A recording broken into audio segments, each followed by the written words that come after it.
I'm here with Scott von Heldt, and he's been a musician for different groups, and I guess there was a solo project in the 90s. Is that the right von Heldt?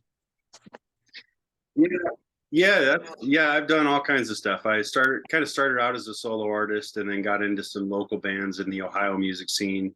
Kind of worked my way up through the ranks a little bit, and then did several solo projects over the years. And then I moved to LA in 2001 and started kind of being a hired gun for different rock bands and things like that. So that's kind of how I worked my way up.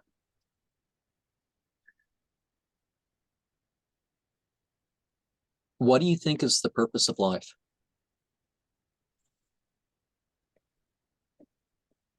I think the purpose of life is to essentially, I mean, that's a great question. You could go in so many different directions with it, but I know for me personally, I think my purpose in life is to inspire others to find their true self and to express that very openly. We'll probably get into this more as we talk, but I'm really into the Sufi message of Hazrat Inayat Khan. And one of the things that led me to that path and led me to his teachings was a phrase that I found in this book, The Mysticism of Sound and Music, that says, to attain spirituality is to realize that the whole universe is one symphony in which we each have our own note. So for me, I think everyone's purpose really is to find their note and to cultivate and fine tune that note to where it resonates at its perfect pitch so that that note can be part of that beautiful grand symphony. I know that's probably a long-winded poetic answer, but that's what I really think the purpose of life is. I think it's to discover your note and to fine tune that note and to ring that note out very freely and openly in the symphony of life. Well, I've done these less than 15 minutes. I've done these more than 5 hours. So whatever ends up being a long answer is a long answer. But that reminds me of something. I don't remember how exactly you say it. There was a Sufi order called the People of Music, is how it was translated. And one of the things that they did, which I haven't found much on, was that they translated the Quran into musical scale and played played it on instruments rather than the voice. Yeah, I'm not sure the exact lineage that was. I know that music is mostly very much a part of the Chishtiya legacy, which is where the Inayatiyya that I'm a part of came to be through the Chishtiya and those different factions there. But yeah, I do think that there is some real truth to that. I think there are some Sufi orders that have really put some time and effort into really understanding the deeper meanings of not only the Quran and the holy books, but how musically that's expressed in reality as well, and how a musical life is really in general. And what was is it the Ruhainat branch, one of the 4 ones off of Inayat Khan, Shabda Khan, I think his name is, or something like that? Yeah, the Ruhaniyat, Pir Shabda. Yeah, I thought that was interesting. It seems to me like okay, the music and the dance is more the message, less than the particular path, because it's like one night they'll be Christian, another night they'll be Muslim, another night they'll be some type of Hindu. And yeah, I mean that's certainly it. It's really Pir Murshid Hazrat Inayat Khan said that the future religion will be music. And if you kind of think about that saying and you take it apart a little bit, that's really been about what the whole Sufi tradition is, and that's really what drew me to it. I was raised in a really strict Christian home. My dad was a church choir director, and it was a very one-sided belief that I was raised in. And some things happened throughout my life that made me question the path that I was on. And when I moved to California, I was really searching and studying a lot of different religions. And yeah, I came across this very book, The Mysticism of Sound and Music, and just the way that Inayat Khan relates God and life and everything to music and sound and vibration just resonated so much with me, and it really spoke to me. And I was like, wow, I knew that God was bigger, and I knew that God was more vast and tremendous than what I've been given to chew from, to eat from. And I just like, wow, there's this whole buffet of beauty that God has created, and I haven't experienced it, but now I can read this and really, through the idea of sound and vibration and frequency, through using these terms, it made me understand a much wider spectrum of what God really can be. So, yeah. What are your favorite attributes of God? Favorite attributes of God.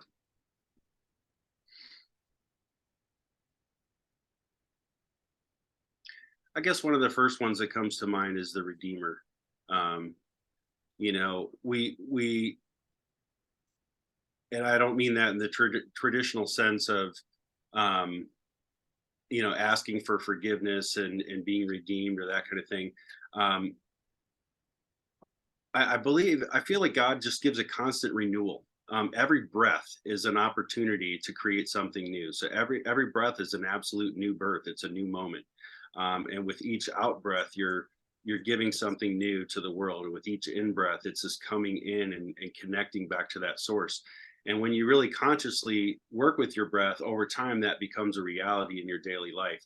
So I think for me, that redemption aspect is everything that, every ill thought or every physical a malady or whatever it is that we face throughout the day. Each breath is an opportunity to be reborn again and to really change that whole experience and start new. So I think that redeeming quality is definitely something that I feel very, very strongly akin to. And I mean, there's so many great qualities.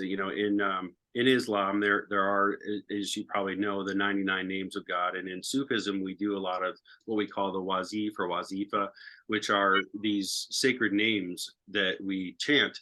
And we don't chant them because we're calling out to some other God or some other being. It's really to embody the presence and the feeling of that particular attribute of God. So there's so many. It's really hard to narrow it down to one. But what kind of came through this morning was the redeeming qualities.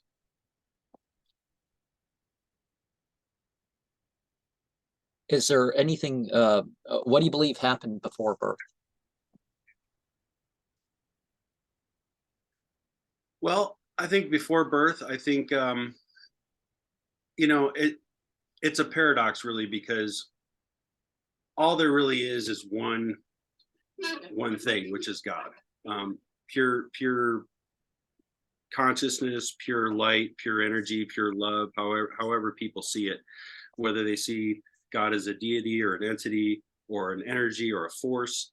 That I believe has always existed.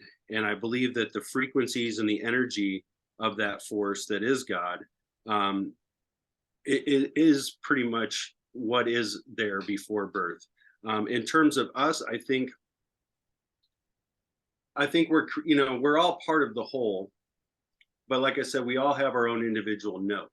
So I think of God as like a grand composer, and he's working on this piece of music, and he's by himself in his studio, much like I am here, and he's creating this beautiful palette and landscape of creation.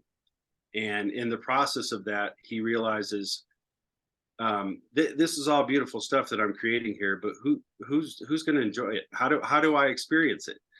So each of us, I believe, has been created to give God an ability to experience himself through our experience. So I do believe that there was just this grand composer making his grand composition, and he realized, hey, I kind of like the sound of this note, and I want to hear what it sounds like. So I'm going to create Scott Von Heldt and drop him down there and see what he does with his note. So that's kind of the way that I look at it. When you do the right thing, is it more likely to be out of love, of doing good or pleasing God, personal enjoyment or pleasure, the hope of the results of your deeds, the fear of the consequences of not doing the right, or hate for doing wrong, or even for those who wouldn't do the same? I think we start out kind of doing it out of necessity. this becomes, we know we're taught right from wrong, and we do what's right because we were taught that that was what was right. Then I think as we grow in life, we start to experience a little bit more things for ourselves. So we start to really question, oh, what makes that right, or what makes this wrong? So over time, your radar of right and wrong changes and evolves based on your own experience and how you experience things. I for me personally, I try to always strive to do what's right because I want there to be um, more goodness in the world. I want more good things. I want good vibrations, higher vibes, and I want to create more of that higher vibrational experience. So I do, if I do something that I feel is right, I don't do it anymore out of obligation. I think I did at a younger age, especially being raised in a strict Christian home. You got to do what's right and stay by the moral code. And then eventually I think it becomes a thing where people do it to get attention. They do it to be seen as somebody that does something good. Oh, I did this great thing, see how good I am, and then it becomes a vanity or an ego thing. And I think as you work at chipping away at the ego and effacing the ego and drowning the ego in the reality, and when I say in the reality that we are all part of that God consciousness. And if we can raise our consciousness to that level where we're out of the ego, then it becomes doing the right thing because it's the right thing to do. And you want to do what's right, and you want to put more positive energy, and you want to inspire other people to do what's right as well. So I think it goes in stages. I don't think there's one specific way, but I do think we start out, doing it because we're told, and then we do it because we want to be seen as good, and we want to, gratify the ego a little bit. And then eventually, hopefully, we all evolve to a place where we do it because we do it out of love, because it's the right thing to do. What sort of things would you think it would be hard to do in the name of? Do you think? Would be hard to do what? What sort of things would you think it would be hard to do in the name of God? Hard to do in the name of God. I don't know. I mean, I guess, a lot of people go to wars and they take people's life in the name of God. And I don't think that's really God's intent or purpose. You hear a lot of these great stories of, drawing a blank on the character, but there's a couple of great Sufi, tales and stories about, Kidder, Hizr is kind of how it's said, was the green man, and the green man was out with Moses, and Moses was his teacher and his guide, and he was telling him, I'll teach you, but you have to be quiet. You can't question the things that I do. And I'm paraphrasing. There's a couple of different versions of the story, but essentially they go out and they see they're in a boat, and they see another man drowning in a boat, and Kidder says, well, we gotta stop, we gotta do this, and Moses, no, be quiet, stay out of it, be quiet. And they sit there and witness this person dying. And so that inactivity became something that, he felt really bad about. Then they get to a town and they see something about a wall that was smashed, and somebody smashed the wall, and they should chase that guy down because he did something terrible. He smashed this wall. And then another one where I think somebody killed somebody, and he questioned why they didn't intervene. And at the end, he said, look, I asked you to be silent, and I asked you to not question these things. But since you keep pestering me about it, here's essentially why I did what I did. And the first one was, there was foresight that the first person in the boat that drowned was going off to kill a king at some other land, and it would have created this great, famine and catastrophe across the land. So it was not his place to intervene. With the guy that broke the wall and ran off, they had stored some treasure there that belonged to the people, that was stolen by the government, and it was buried in this wall. So by breaking that wall open, people were able to come back and reclaim their wealth. And kind of the similar story with the person that was killed. They were off to be a murderous person and do other things, and that foresight was there. We don't really live our lives really with that kind of foresight, I don't think. But I think killing in the name of God, of course, or the doing context something. of that. Of course, the Yeah, context yeah, was that whether you're looking at the short version of the Quran or one of the longer versions, it was that Moses got revelation. It wasn't that that hey, you're not the wisest guy. Come learn from this other guy. And so it wasn't quite the same thing as wandering looking for a spiritual leader. And you get something like that wrong. yeah, yeah, exactly. So I mean, it's a little like that. I think whenever I think about this in terms of our world is a lot more violent today than it used to be, and I do believe that you know defending yourself, defending your home, defending your family is an important thing. I think it's something that people have done from all walks of life, all religions, all countries. But that's a moral dilemma that I think you're faced with um, to really uphold the values of being a godly person. I think you have to cherish all life and value all life, and you don't take a life for any reason. But when it comes to um, protection of yourself, your family, certain things like that, that is a questionable thing. And if you had to take a life to uphold safety of others in the name of being a good godly person and being a protector to others, that would be a tough one. So I guess that's the only thing that really comes to mind on that question. How much time do you think could be spent daily with spiritual practice? That's a good one, because people kind of get into it. It really depends on your goals and what you want to accomplish and what you want to achieve. If you're trying to achieve enlightenment, or some sort of liberation, it could be done in a very short time. It could be done in a very long time. It really just depends on the mindset and the intention that's put behind it. I think honestly, for me, over the last few years, I've done some really intensive Sufi training to become a what we call a representative, and to have basically the authority to initiate a murid or student and take them on as their guide. So in the process of doing that, I had to do several retreats, and doing these retreats, and then of course through this pandemic period, all the trainings and teachings that normally would be done in person, traveling to a place to do it in person, have been offered online.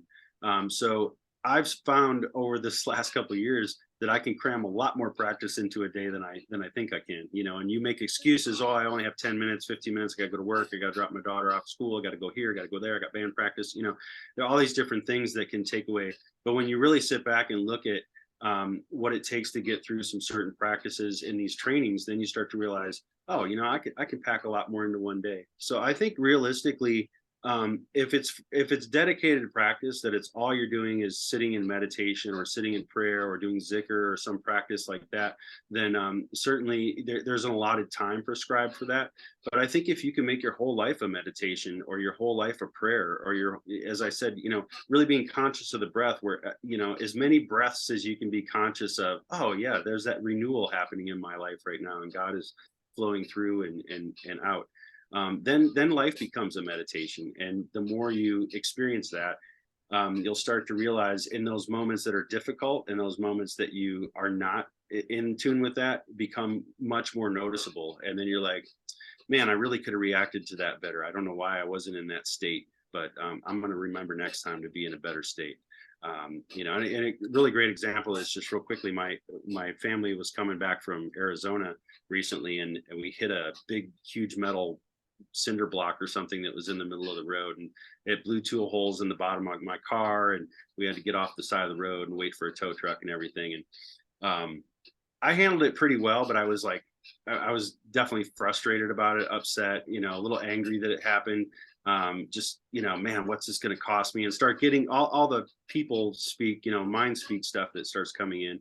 And my daughter's in the back, and she says, well, I'm just happy that we're safe and okay. And I just feel like, if you're upset and it's bothering you, just say a little prayer to God and tell him that you want to feel better about it, because that's what I did. And it just really immediately made me humble myself and go, you know what?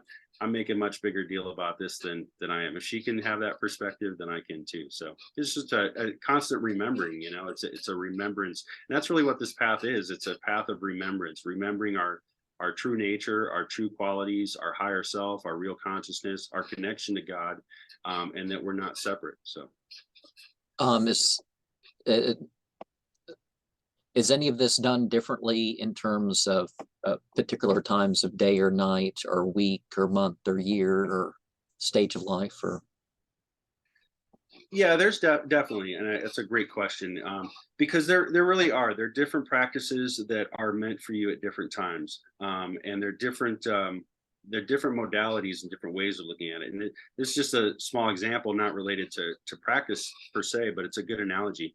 Um, I play guitar, and when I was in my teenage years, many years ago, I my best friend and I both played guitar. He took lessons a few years after I'd taken lessons, and I really bloomed and blossomed. It was just kind of my thing, and as soon as I found it, I just really dove into it. So I was at a pretty accomplished level at the age of about 14, 15. And about this time, my guitar teacher gave me this piece of music. I think it was called Green Dolphin Street, and it was this jazz piece of music, and it was, really intense chords and things like that. So it was a challenge for me because I was a rock and metal guy. I was doing all these taps and, chuggy chords, and so to really sit and figure out these chord voicings was a bit of a challenge. Well, then the next week he gave my friend the same song to work on, and I remember going in there the next week, and I'm like, wait a minute, I'm way more advanced than he is. Why are you giving us the same song? And he goes, you are more advanced than him, but I want to see what each of you can do with it. I want to see what your interpretation is and what his interpretation is. And that was a big lesson for me, and that really taught me quite a bit. So, um, I think that's it. It's what you interpret from the practices, what you want to put into the practices. But there are certain times, and I guess the point of that story was that it was the right place and time for him to do it and me to do it, even though we were at different stages in our playing. And I think that's the same with any spiritual path. If you're on a path, you're working towards something, you might get a really advanced practice early on if your teacher intuits that that's something you're ready for. It's really about tuning in, and that's why we have a guide. They're not there to really tell us what to do or show us what to do. They really just kind of walk along with us on the path and say, hey, this would probably be a good place for you to sit and contemplate for a while. And they really just kind of lead us to what we need to discover for ourselves or in ourselves. So it really does matter. In terms of, we talked about music in the Sufi tradition, and the Qawwali music is one type, but Drupad is another. And Drupad is where you have the raga system, the rag system, and all the ragas have to be done at certain times of day. There's certain energies for the different ragas. Pir Shabda that you mentioned, he's a master at this. He knows it inside and out. I'm not even a novice, but my understanding of it is that there are certain ones that you do during the day. So there's and then there's some that you can do at different times of day because the note choices and the way that the energy flows. So I think with practices, it's pretty much the same thing. If you're trying to do energizing practices, morning is always best for those. Maybe not right before bed. You don't want to do recharging and energizing exercises because you'll be up all night or you'll have crazy dreams or things like that. There are certain things with the moon cycles and with the ebb and flow of the tides that have to be kept in mind, because some really powerful, really strong introspective practices where you're launching your consciousness out into the space and things like that. If you're doing that during these full moon cycles where the energy is really high, it can be overwhelming. So there are certain times that that you can experience too much, an overload. So there definitely are times of days that you have to be kind of aware of, but that's kind of up to you and your guide to work through. And if you don't have a guide, then you just have to kind of intuitively use a little common sense and think about, what it is you're trying to get from the practice. And if the practice is relevant at that moment in time, then go for it. But if it doesn't feel relevant, I'm trying to go to sleep and calm myself from something. I don't really want to do this energizing walking exercise or practice. So side question, chord. Oh, what do you mean by a chuggy chord? Oh, I played rock and heavy metal music, so we call it chug. That sound, chug, chug, chug, chug. It's just the kind of a slang terminology for different types of chords, heavy sounding music and stuff. But that's what I grew up doing. Okay, because I'm not sure what you mean, a tritone or what you mean. kind of like a power chord, like a power chord, or sometimes you'll have a power chord with a little extra voicing in it, so it gives a little bit deeper sound. I do a lot with lower tuning stuff. I got into that early on. I played 7 string. I've got a 8 string guitar over here and a couple baritone guitars. So I really have tried to work with the whole different spectrum of frequencies in terms of guitar and sound and creating. And lately I've been really tuning a lot of my stuff to 432 hertz instead of standard 440 tuning, that's a whole nother show. But yeah. Crazy dreams. So what sort of crazy dreams do you have? Well, I mean, when I say crazy dreams, I guess just dreams that are so vivid that you feel still awake. I have a lot of these kinds of dreams, and then sometimes you wake up and you don't remember any part of it. But it was literally like you were up all night because the dream was so vivid. And sometimes they'll be super memorable and things like that. No specific or particular themes. I think for many years I did have kind of a reoccurring dream pattern where I was back in high school, and I would be running through the halls because I was late for class, and I didn't have my books or the things that I need, and then I'd wake up and I'm like, why was I dreaming about school? I haven't been in school for years, and I'm not going back to high school. But I think it's just kind of alluding that every day, everything in life is a school. It is a lesson. It's an opportunity to learn. And I think over time, that's kind of how I interpreted that dream state. And over time, they kind of stopped and went away. But I have had some dreams, like I said, that just feel so real, like it's almost a wakeful state. And I question, are you really present in your sleep, or are you in another dimension? Is it a reality that's going on in your dream state, or is it really just images and things throughout your day that are flashing by as the mind is trying to rest and calm? And I'm not a scientist or well versed enough in that study to know, but I have always experienced that through dreams you can get messages and you can get clarity.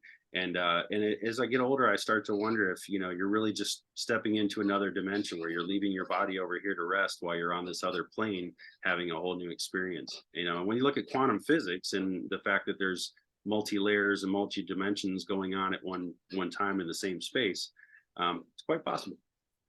So are there beings conveying these messages, or are you not sure what is exactly conveying the message of the dream? Not necessarily beings. I really haven't had any like real specific experience in dreams with beings or people or things like that. It's really more just insights that I get from images and from the different themes and the things that go on. Maybe there's a color that sticks out really boldly. Man, I remember that red wall or this purple skateboard that just kept popping up everywhere. Little things like that, and then I start putting the analytics to it a little bit, which I try not to go too far into, the rational mind, because you just want your intuition to kind of tell you some things. But I did get into this a lot in my like late teens, early 20s. I was really into dream interpretation and trying to figure out what dream things meant. So yeah, no specific beings or people in dreams. Now I have had those in meditative experiences. I have had people, members of our silsila, our lineage, that we are linked to in our chain of initiation. I have had those connections. I've had other people at experiences, at meditations and classes, that have come up to me afterwards and said, who was this person that was with you, that's standing behind you? And I didn't see them, but I could just intuitively tell them who it was, and things like that. So I have had those experiences in other states of consciousness, but not so much in the sleep.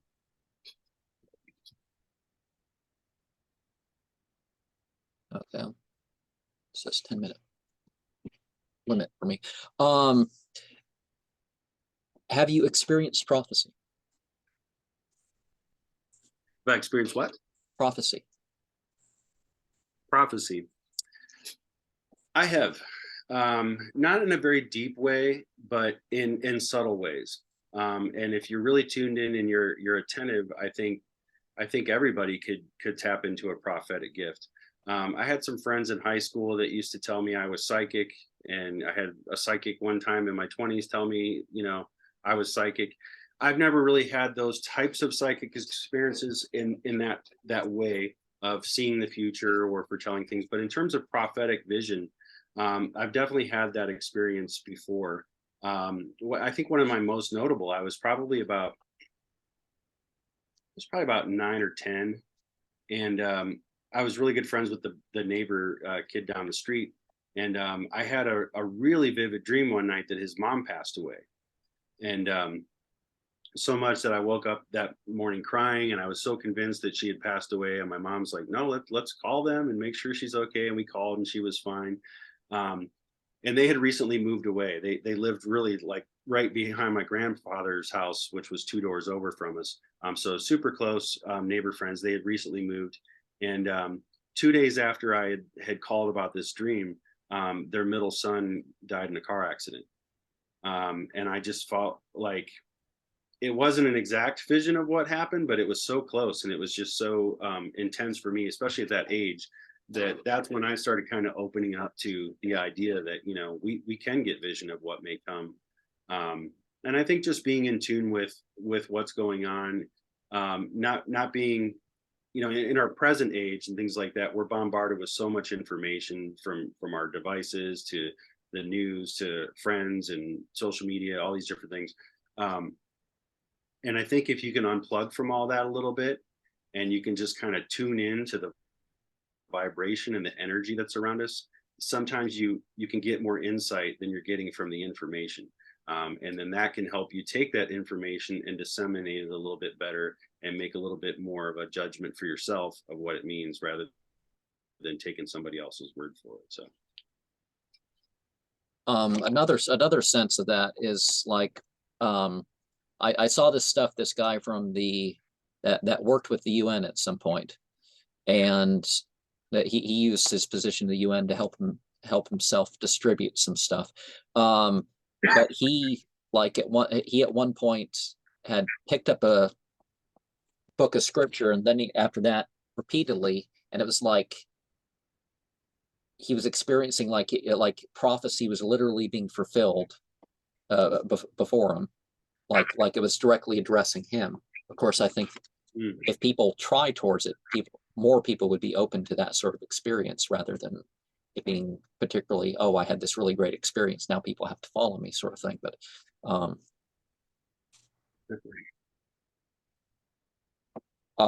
I think there's definitely something to that. Yeah. has it ever seemed like you encountered the dead?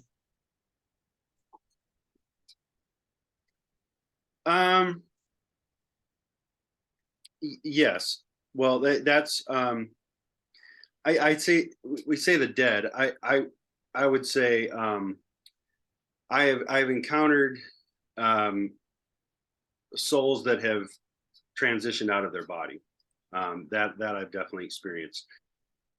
Not in the kind of modern sense that I see dead people or that kind of thing. I haven't had those kind of experiences, but certainly have had experiences with people who have passed on from this physical realm, who have either spoken to me or given me guidance or given me direction, or maybe showed me subtle symbols or signs or things like that.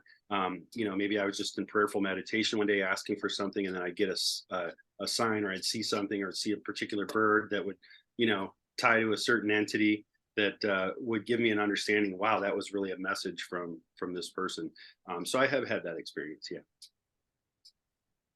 Have you had a near-death experience? I've had some experiences where I could have died from recklessness and things like that, but not necessarily a near-death experience. In that experience, I have had a few out-of-body experiences. I did experiment with some recreational psychedelics back in the day, and I've had some real transcendent experiences through that, but nothing quite like you're asking. Have you experienced any extraordinary connections or sensations or emotions? Definitely that kind of going back to they say ESP, extrasensory perception. I think also it can be extended sensory perception. I wrote a book back in 2008 called Mind Over Metal, and it's kind of about some of the metaphysical things that I look at when I'm creating music or art or things like that. And that was the way that I experience and express ESP, is extended sense perception. Because if you can expand your sensory perception, the field in which you can experience, whether it's through the magnetic field or the biofield or whatever it is, whatever energetic medium you can connect these things through. That's where you start to have those experiences. So when you can extend that experience, then you can do that. So I did these fun little experiments when I was in my teens, where I'd hide something I'd have my friend go downstairs to the basement, and then I would hide something in my room, and then I would try to telepathically tell him where to find it when he comes up and what he's looking for. And I would say probably 3 out of 5 times they would find it, and then we kind of switch and do this kind of thing back and forth. And then through my Sufi practice and a lot of the trainings, that, like I said, the distance work with Zoom and things like that, I think if you can really align your intention can travel. It's really limitless. There's really no walls or boundaries of where our consciousness can go and what our consciousness can experience. It's a matter of putting down the boundaries that keep us from doing that. So I've definitely had those extended sensory perception issues before, where I've made those kind of connections and things like that. Certainly I do a lot of experimenting with sound and things like that. So seeing sound waves create different patterns on a plate with sand, and doing the water experiments and all those kinds of things. I've definitely experienced a lot of that just through interest, and doing the experimentation. Have you had what would be considered by some a past life memory? Nothing that I could really say to myself, this is from a past life, or in another life I was this. But I have had moments where I wondered if a certain I felt such a connection to a certain person or a certain entity that I wondered if I was carrying on their work, or if I was a friend of theirs, or closely connected in some way in a past life. So I have had those associations with people that could be put into a past life. But as far as having like a big revelation of, in a past life I was the crocodile hunter, I don't know. I haven't really had that kind of a revelation, but I've certainly had experiences where I've questioned, what could have my connection be to this person, and sometimes too you feel, when you talk about moving your consciousness out, sometimes conscious connection can be made with people where you feel this almost soul-like connection with somebody that you don't even know, or that is from another place, or another time frame or another time period. But you feel this tight, close connection, and I feel like your consciousness could be aligned in a way where it does almost feel like a past life connection. Yeah. Yeah, and I guess 2 questions quickly, I guess. Does any of your music or art come like straight out of the dreamers? Or is Yeah, I did write this song many years ago. I broke my foot, and I was stuck at home, and I wrote this song, and it ended up becoming a 2-part song, and it was a prophetic vision, essentially. I had this meditative experience in my rest, where I was on the shore of the beach of time, and I was looking out across all of time, and I was picking out different